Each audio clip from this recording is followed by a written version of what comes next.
I think complicated is maybe a fair word to use to describe Dillon Gabriel's preseason debut.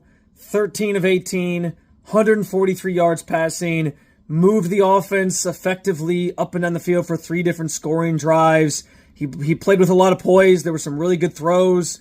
Jamari Thrash was one of his go-to targets. He's had a really good camp and preseason. That was all the good for Dillon Gabriel, but you can't look past. It's going to be hard to look past the 2 blunders. One being the egregious pick 6, which in some fairness to Dillon Gabriel, bad routes. It was supposed to be a levels concept play, booting out to his left, and the receivers all sort of conglomerated in the same place.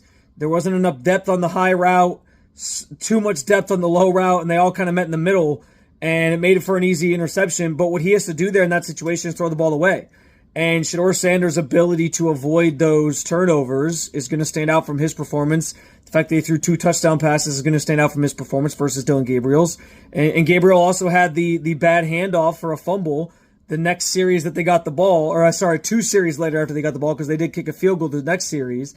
That is going to stand out in people's minds as well. It was more on him than Pierre Strong based on the people that I texted with. So, yeah, it's complicated because there were some promising things there, but it also was not nearly as good as Shedeur Sanders.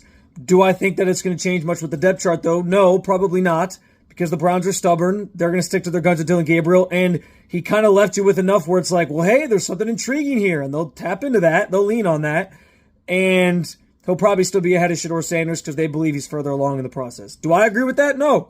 To me, with the depth chart having to sort of be set going into next week for what's the final dress rehearsal, I'd have it Flacco, Shedeur, Dillon. Pickett can be the odd man out for all I care.